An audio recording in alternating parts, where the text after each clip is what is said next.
Hi, and welcome to the Corporate Jet Investor podcast. This week, we're honoured to have Jay Mesinger from Mesinger Jet Sales. He's been on holiday for the last 3 weeks and in preparation for this, and he's raring to go. How are you, Jay? I'm great. You're right. I had to take a 3-week cruise and just get myself pumped up for this podcast. It's good. But I'm pumped up. You're pumped up. There's nothing to stop us. Right. It feels like a funny market. It's we're talking in mid-March 2025. How can you tell which way the market's turning? I am much better at telling which way the market's going when the market's already gone, and just then speaking about the market that we're in as opposed to prognosticating about it. In fact, I think in Miami, on the panel there, we talked about that, and the critical dates that I said on that panel were going to be January 20th. We'd already had the election, so we knew who won. It was going to be January 20th, which was going to be the inauguration day, and then we'd see what happened on January 21st, and then it was going to be May 1st, which is the 100th day. And I probably didn't anticipate how many things would have occurred in between. But it creates a very interesting environment that I don't know how to say which way it's going. I still see a lot of enthusiasm. I still see it taking longer to get transactions closed. I still see more inventory coming to market. I see prices being lowered, not drastically, but lowered. And I see more days on the market for the inventory that's come. So I see a market that is responding to uncertainty, and uncertainty creates stock market changes, of course. It creates anticipation and anxiety. But I don't see a market that's falling apart. I still see supply chain issues, and I don't know how to call it yet. When did you first start selling aircraft? 1974. This is my 51st year. Sorry, I didn't know that. But during that time, you've seen lots of different downturns. Yes. Are there any lessons you pick up from trying to spot when the market's turning? Funny you should say that, Al. I always tell Josh when he says, "Oh my God, things are slowing down," or "I'm nervous about this," or "nervous about that," and I say, just keep doing what we do every day the way we do it, and everything will be all right. So did I learn any lessons? I think the lesson is continuity. The lesson is maintaining transparency and maintaining ethical processes, and you'll get through anything. Sometimes you just see more sellers than you do buyers, and sometimes you see more buyers than you do sellers. It's which way the wind is blowing. And when you see a market turning, when there's suddenly 100 aircraft of a similar type to the one you're selling, where before there were 5, how do you make your aircraft stand out? Great question. And it's really interesting because it doesn't matter whether there are 5 or whether there are 100. There are usually fewer than 5 and far fewer than 100 of those that are on the market that would work. By the time you go through the available inventory, regardless of how small or large the pool is, and you start to segregate it by pedigree, by operational history, by the integrity of the operation, where it's been operated, who's owned it, you get to a much smaller number. So how do I get there first? I look for the benefits of what I have to sell and promote the benefits. And I'm also, probably the older I get, the longer I've done this, less interested in just saying yes to everybody that wants me to sell their airplane, but trying to do that homework before I even accept a listing, to know that once I have it, I can sell it. I always say, I've got a brown lace-up size 10 shoe to sell, not a black slip-on size 11. So I have to sell what I have, and I can't make it into something different. So I'm always careful to try to categorize it and look at it carefully before we even say yes to put it on the market. And can you find something special about every aircraft? Well, good or bad, I can. Yeah, I can find some special bad things, and I can usually find some special good things. But it's got to have balance. And as far as I'm concerned, the good has to outweigh the bad, because you can't brush the bad under the rug. So of course you can. Of course you could say it's got a nice paint job, but it's full of corrosion. Well, you can that doesn't overcome the corrosion just because of a nice paint job. And how important is the psychology of the seller? It's everything. I think the psychology of the sale is everything. I think everybody is looking to feel good about a transaction, seller or buyer, and that's the psychology. And so I think when it's over with, you've got to give the buyer some bragging rights to talk about their new acquisition, and you've got to give the seller some bragging rights to have said that that's the kind of aircraft they delivered to a transaction, and they did well when they sold it. Nobody walks away or should walk away with a complete win with the other side having a complete loss. And as a broker, do you mind whether a market's going? You don't necessarily care whether a market's going up or down or flat, do you? Well, I'll tell you, it's no fun. It was no fun being a broker in 2008 because everybody was uncertain. Some people were getting really hurt in terms of the value of their airplane, and finding a buyer was much harder. So, as a broker, I don't own the equipment, and I don't suffer a loss when the value goes down.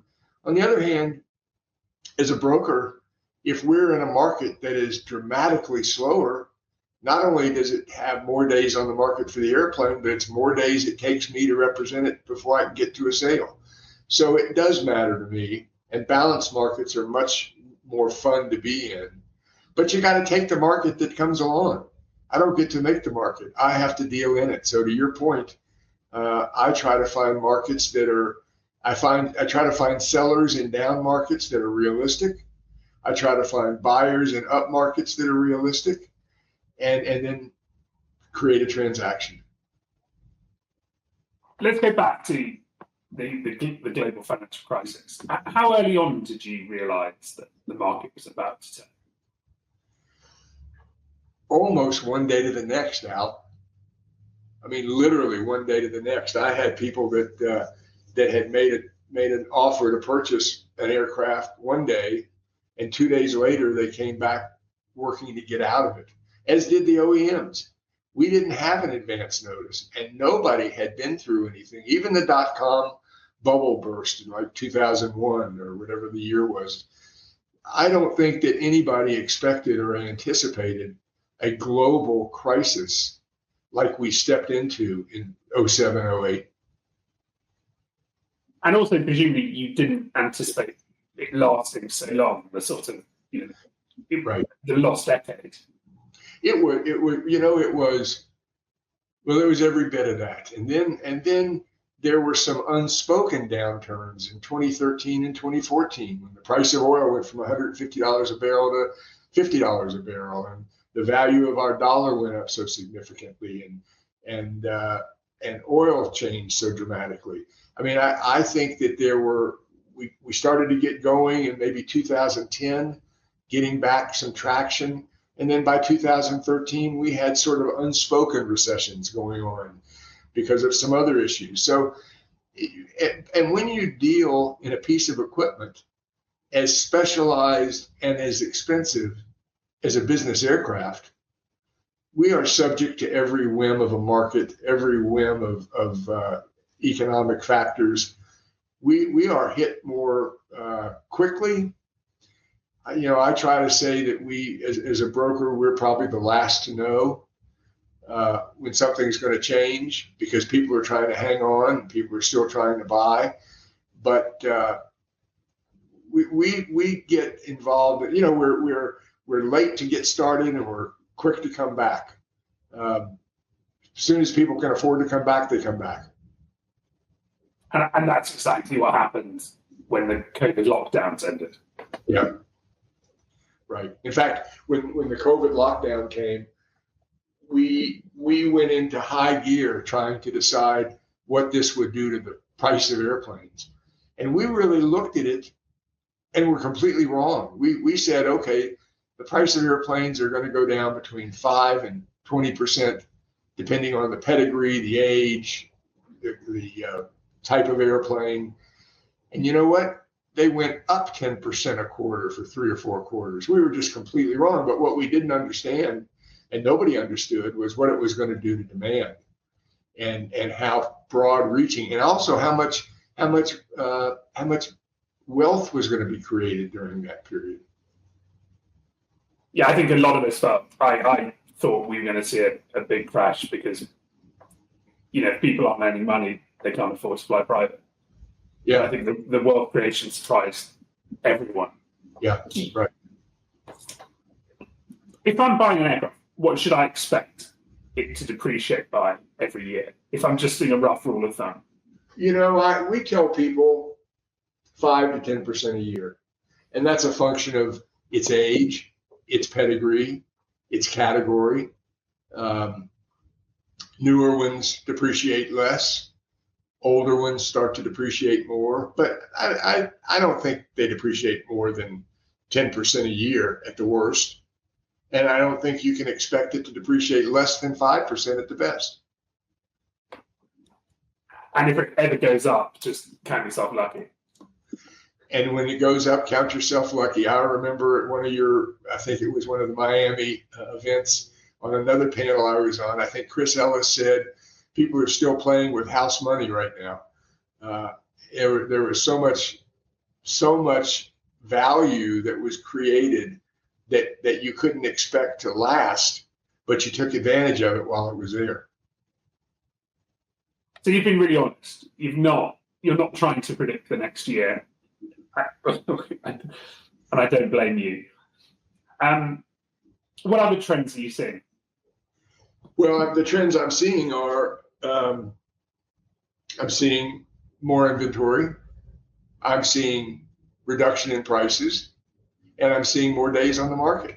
Now you can stack those up and create an outcome as a result of those trends, but I'm not seeing yet less demand, but I'm seeing a more prudent buyer come in and not be willing to just throw money at the wall, but really focus on the opportunity that they have today because of choice based on supply. Departments. There's been a lot of talk about flight departments struggling, and we've seen great growth at managed fleets, and we've seen fractionals rise. Is the death of the flight department over-exaggerated? I think so. I think to some extent it was potentially prudent planning in some cases, but in most cases, if you've got a company that is still operating and enjoying the value of their business aircraft, getting out ahead of their competition, getting in front of their client, doing that with strangers or making new friends and hoping that they're going to deliver the product that your flight department has been delivering for all those many years is not as prevalent, and I don't think that it's a trend. I see it happening, but I don't see it becoming the norm. Do you prefer selling to corporates or individuals? They're different transactions. When I deal with a corporate entity, they have some predetermined ideas on transition and number of years to own the airplane.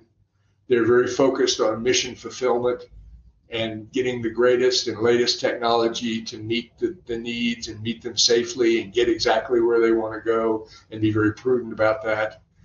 The individual tends to be a little bit more driven by the emotion of the ride and the emotion of the opportunity and the opportunity to share the world with their family because they can. So it's a very different kind of transaction. One's a little bit more premeditated, and the other's a little bit more freewheeling. They're both terrific, and they're both people.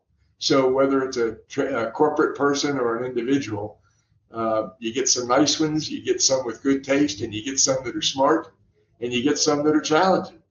And I don't think it matters. It's great to be chosen to be a part of either side's transaction. Would you say that's one of the perks of your job? Is that no two transactions are ever the same? One of the perks of my job. Say that again, please. No two transactions are ever the same, are they? No two transactions are ever the same. And by the way, that even when we do two transactions for the same client, and they say, well, gee, should I get a discount on the second one? They're equally as complicated. And because you have one doesn't make the other any less complicated. So they are very challenging. In fact, in today's world, and we've talked about this on a couple of panels that we've done at CJI, transactions take longer to close, and it doesn't seem to have a pattern or a trend as to why. Every transaction is plagued with this issue or that issue, be it a regulatory, a paperwork, a maintenance issue, a supply chain issue. So no two are the same. But I guess that when you've been doing it for 50 years, you have tricks that you can, you've seen similar situations. When you go for a pre-buy, these maintenance facilities, for instance, they know just where to look depending on the kind of airplane. They know whether to look at the windshield frames. They know whether to look at the door lintels. They know whether to look in the fuel tanks. They know because they know right where to go for their highest return on finding something and repairing it. After 50 years, I know how to choose a transaction and look at it and understand and anticipate where a problem may or may not be. Yeah, I remember there was a lot of talk about one type that had huge landing gear corrosion a few years ago. Right. So let's go through your company. Actually, let's go right back to the beginning. Your mum was a story journalist, highly regarded. How did you end up in aircraft sales? Well, I think what I got from my mother, aside from a high degree of ethics with respect to work ethics, was how to write and how to speak. Because I watched her speak and write. When I was a kid, she had a teletype machine in her bedroom, and all night long you'd hear it go ding ding ding ding. And she'd come home at night from being out at a nightclub covering the beat and have to send in her article at midnight or 2 a.m.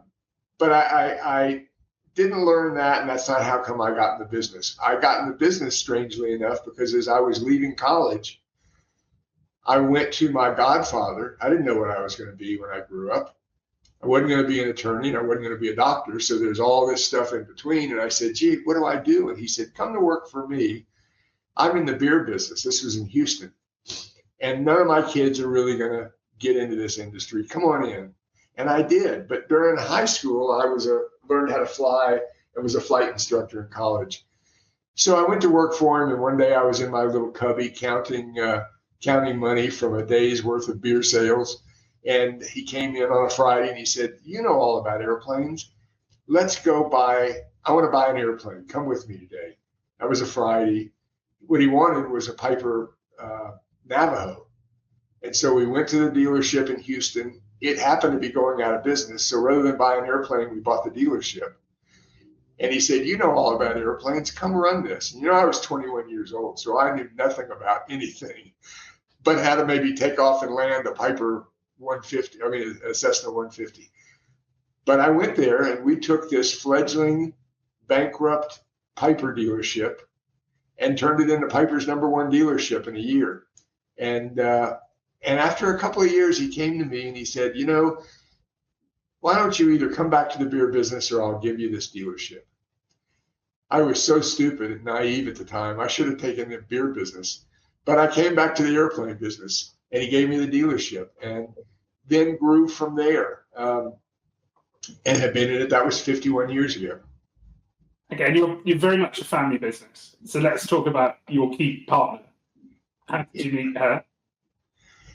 She's my wife. I met her in Santa Fe, New Mexico. We fell in love and moved to Colorado. She was a CPA by trade. Like Lou, for you, thank God I have her, because she's as much where my wealth came from, not because she came with wealth, but she helped me amass it and know how to spend it, know how to earn it. So she gave up public accounting 32 years ago, came into the business, and runs our family office, runs the back side of our business, runs the front side of our business. She doesn't sell, but she does very instrumental in doing valuations on the aircraft, doing budgeting, helping the clients that way. And then Josh joined the business 24 years ago, so he's not a newcomer to it. And did you always hope that one of your kids would join it? I didn't think about it. Certainly didn't think about it 51 years ago. So I didn't have kids to think about. But, what a joy, what a treat. It makes a difference. Frankly, Al, it's probably kept me from going out and growing the business with tons of salespeople, just because we have such a family trust for each other, that we know nobody's going to get the other one in trouble. We know we're going to say the right things and we're going to do the right things for the clients. And you start to potentially lose control when you start to add people to be out there and make those commitments. So it's been a joy. Now, we probably need to look at that going forward. And I think we will bring a person or two in to be with Josh. But being a family business has been great. Now, Adam was in the business for 14 years, and he left last year because he wanted to go in commercial real estate. And I wish him well, and we're together. He still lives here. It's probably a closer relationship now with all of us than when we were all together. That works too. We don't have a 200 or 3,000 or 4,000 person business where one sibling can go to one side of the company and the other can go to the other. There's 7 of us, and we're all sitting in the same office. So we're very close in more ways than one. And Adam's the bright one, because there's no pre-purchase inspection. Well, they do check for cracked foundations, I think. Yeah, the surveyor always misses that, right. On a residential. And have you never been tempted to grow to 100 salespeople with 50 offices around the world? Never. And we're tempted all the time to buy airplanes. Lenders come to us and offer us lines of credit. We sleep well at night. We don't think about it. We love our methodology. We love the way we do things. We have great clients who have been with us I've got some clients literally have been with me 45 years. So no, this is really what feels comfortable. How did you switch from being a dealer to a representative of to pure brokerage? Well, at some level, Piper did that for me. We had the Piper dealership, and in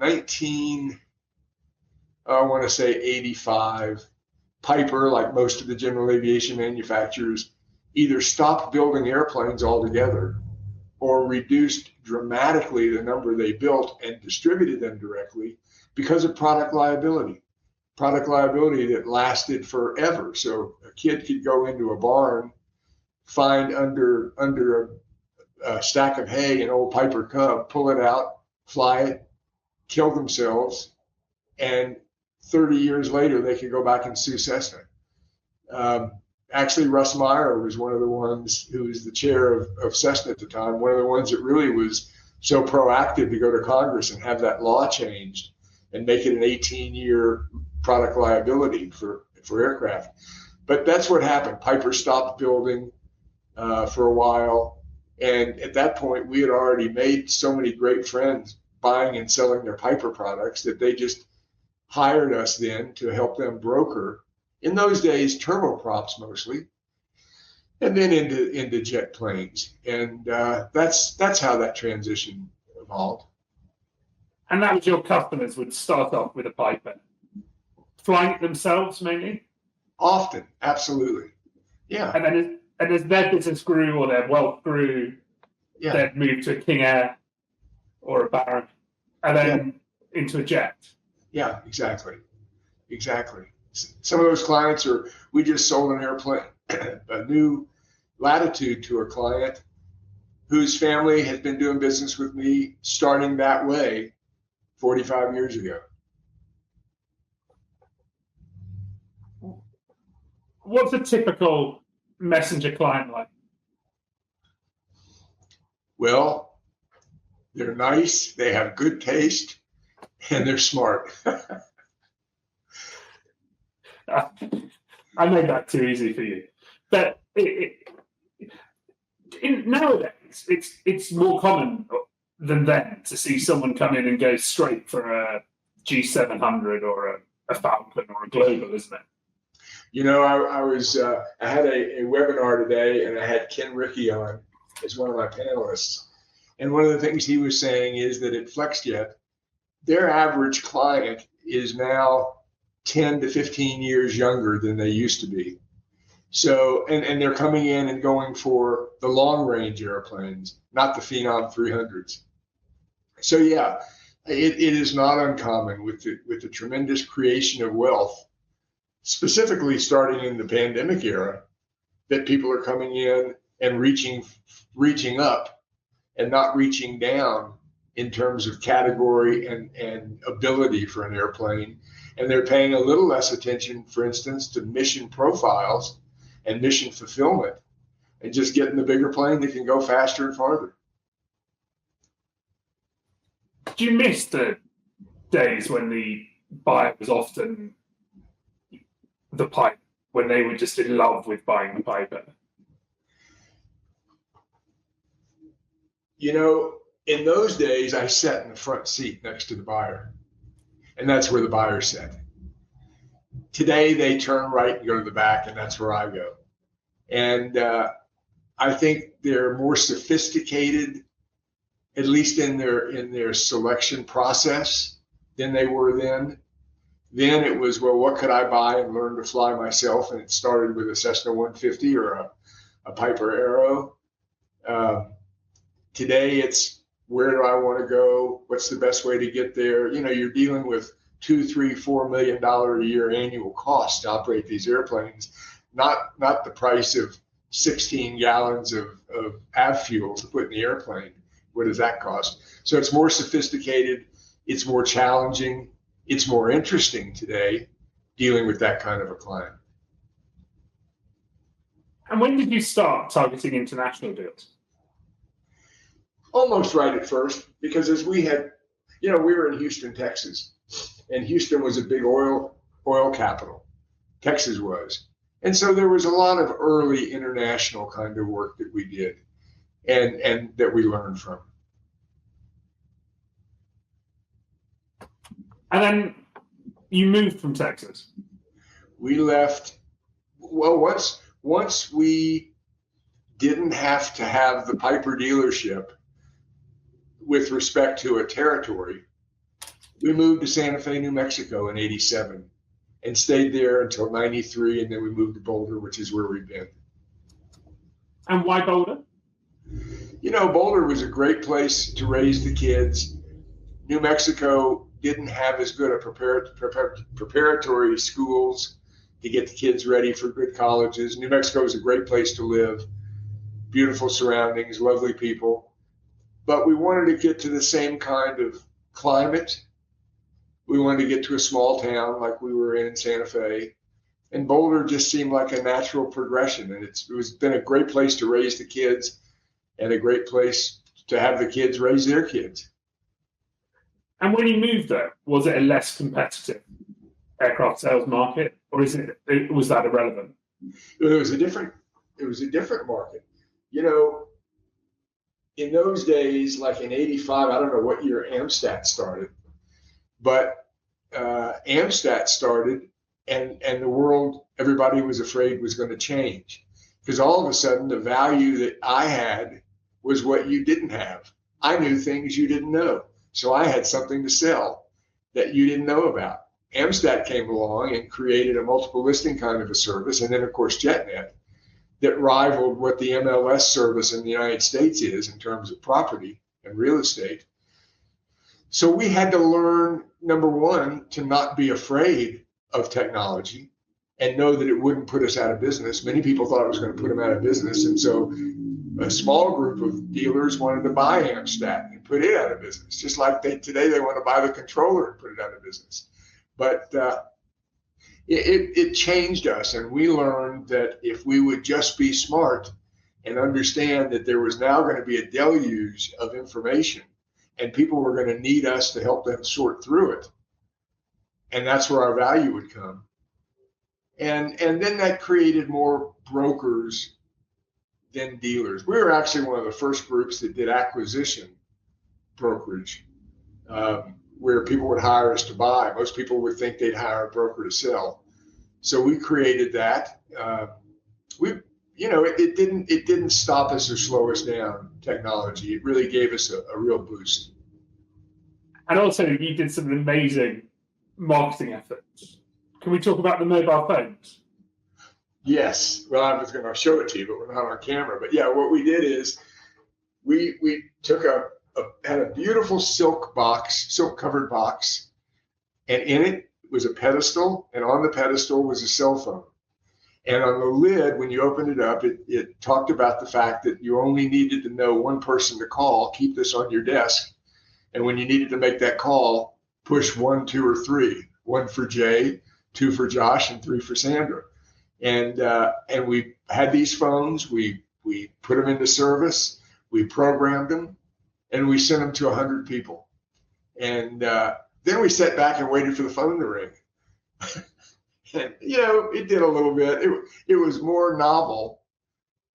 So, in fact, we sent them to several corporations, and we made good friends with the flight departments, but they had to send them back because they weren't allowed to keep products that were sent to them over a certain price.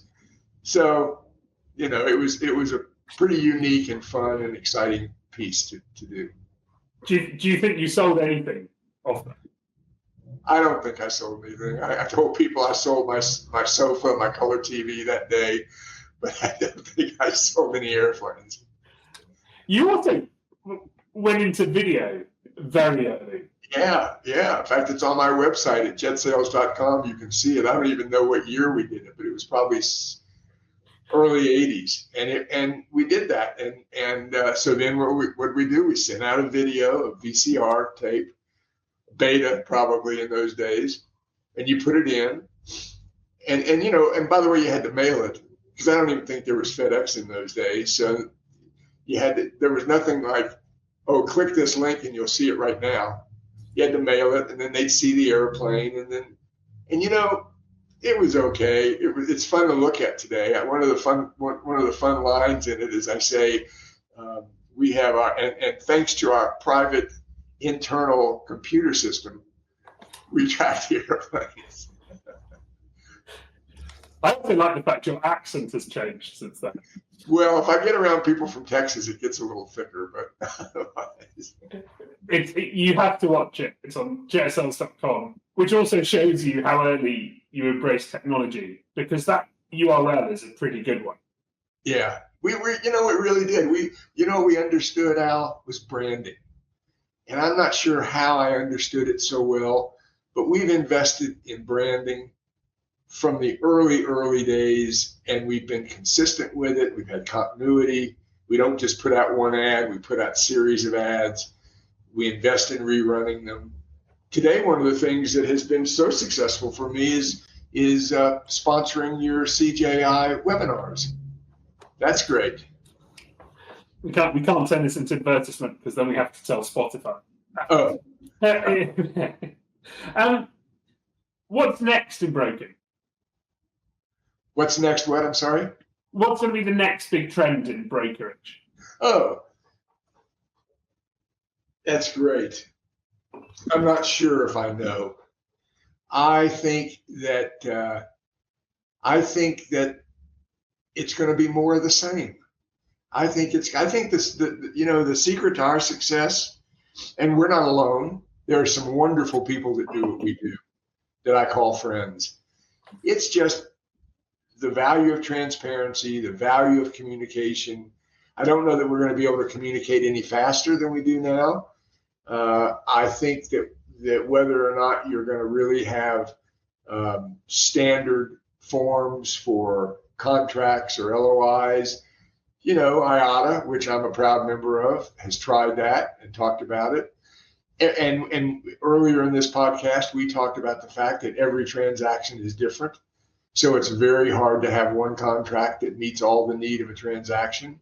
So I don't think that's going to really adopt itself and be even as much as real estate. Even real estate is being challenged today on that kind of a standardization of forms.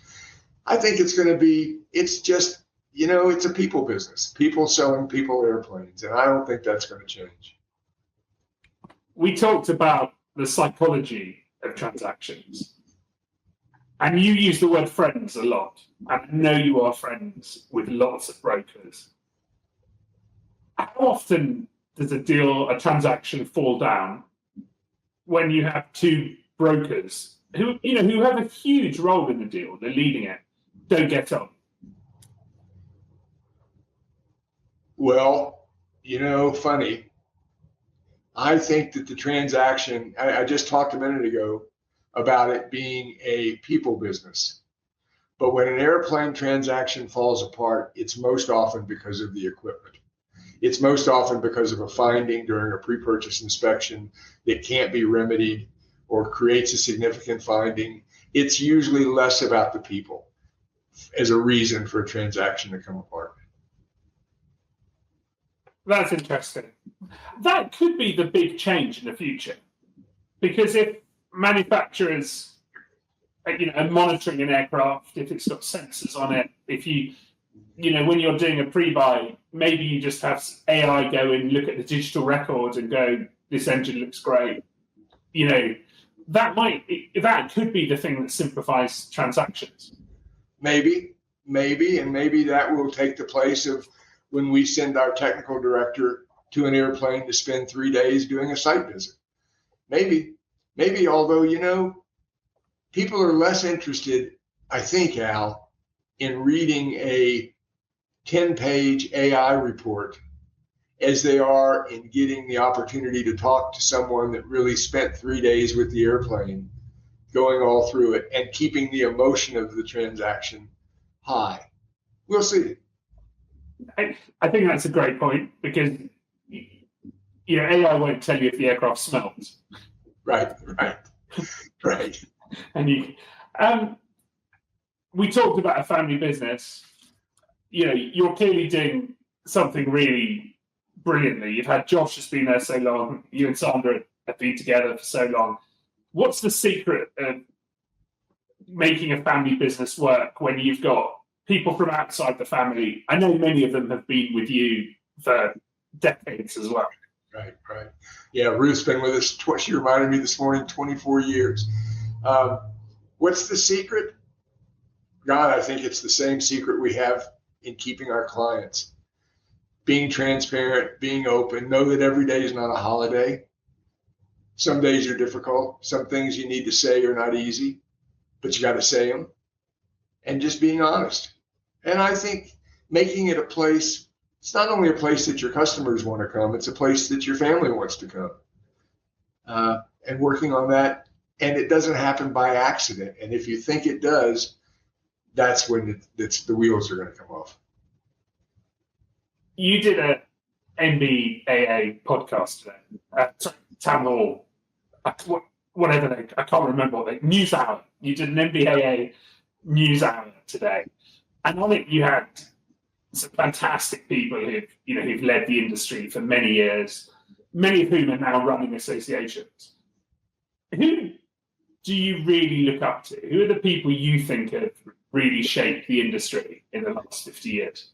Oh, that's a great question. And some of them are people at very low levels in our industry, but that get up every day and go to work and create meaningful differences.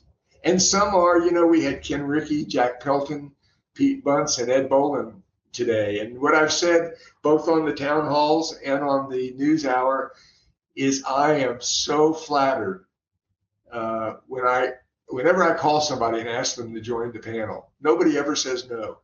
And that means so much to me. But the people that I had today, and we were starting a series, and we'll carry the series over to CJI's webinars, are leaders in the industry, people that have made a difference. And we spoke less today, honestly, about tariffs and things like that than we did about going way back to the beginning of each of these people's careers and talking to them about the differences they made early on and the differences that still exist today as a result of what they did 30 years ago and 40 years ago. We had a lot of fun today. It was a really great event. I think it's also always worth remembering that everyone has faced tough times.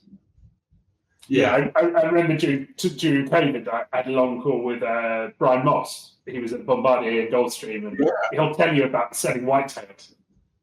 Right. Brian was going to be on today and couldn't. And everybody faced difficult. If they didn't, they haven't been in it long. And if they say they haven't, they're probably not being honest. What advice would you give to someone who wants to work in business aviation? Come on in. I remember Mike and Don Dwyer came to me once when they were thinking about starting Guardian. They were both working for OEMs. And they said, "What do you think?" I said, "Come on in. There's plenty of room. Anytime we can increase the number of people in our industry at whatever position they're in, with people that want to come in and extend the value of our industry." And, I don't mean to sound hokey and corny, but it's true. If you go back to the fact that it's a people business, we need good people to come in. People are going to retire, so we've got to fill those shoes. People are going to move on. We've got to fill those shoes. But we want to fill those shoes with people who have an interest in being client-centric and not just how much money they can put in their pockets. And most of those people that you and I see in this industry for a long time are client-centric, caring industry proponents. Were you ever tempted to go and work for an OEM? No, I've never worked for anybody else in my life. I don't know what that would be like. I don't think so. How many times in the last 51 years have you not been able to sleep because of a transaction? If that were the norm, I wouldn't do it. So it's not the norm. But it happens. It happens because I'm concerned that I didn't explain something as thoroughly as I should have, or something turned that I hadn't prepared somebody for. And we can't always prepare everybody for everything because we don't have crystal balls. But there have been occasions where I have not had the night's sleep that I wished I had because something was not working right in the transaction that maybe I could have done something different about. You talk about older people leaving the industry. You've got no interest in leaving, have you? Now, it depends who you ask. Josh asks me all the time. But every day. Yeah, most days. Sandra and I really love what we do. In fact, we are just now, with Josh's help, of course, coming in and getting one of our early ad agencies to come back and work with us and really bolster some more of our branding, update our look. So we're investing in the company. Now that'll happen. The value of that investment will go on with me or without me. But I enjoy what I'm doing. I enjoy doing this. I enjoy speaking. I enjoy writing. I enjoy meeting people and being in front of people. So I'm here for a while. What advice would you give to anyone buying their first aircraft? Oh, eyes wide open. Be sure you find somebody that has done what you want to accomplish before, and that you're not the first one that they're doing it for. Look carefully at the mission that you want to fulfill. Look carefully at what you expect to pay, because the most important thing for anybody buying is to not buy and have surprises. So how do you mitigate the surprise? You mitigate the surprise with exceptional talent around you. You mitigate the surprise by having the resources around you, by being able to afford what you're going to buy so that it doesn't become a burden the moment you buy it. Just be smart about it, as you would buy anything that you've been smart about buying, not just an airplane. Do you warn them that the transaction itself might not be that much fun? Absolutely. And that's why they should hire someone like us, because they need somebody there to deal with the day-to-day issues that come up. And there are 100 of them that come up in every transaction. So they're not always going to be fun. They should most always be successful, because you should enter it properly with the right kind of support. So I don't tell them that the transactions, I'm going to get them through something 3/4 of the way and it's going to fall apart. And when that one falls apart, we'll try it again and maybe get that one halfway through. There's too much expense and too much challenge to get a transaction to complete. So you want to do it right to start with. And do you ever genuinely regret not going into brewing? Not going into what? Brewing. Do you ever regret not staying in the beer business? Not anymore. Not anymore. I'm too close to the end of the airplane business to start over in the beer business. But that was what did I know? Hell, I was 21. I didn't realize, I think the sizzle and the emotion of being in the airplane business blinded me to the sheer ability of what you could earn in the beer business. And it was too late. By that time, I was already successful in the airplane business. That's amazing. 21 years old, 51 years later, still going. Jay, thanks so much for joining us. I love this. Al, thank you as always. You're such a great industry leader, and it's fun to align myself with CJI. I'm nowhere near an industry leader like you are. We're cutting that bit.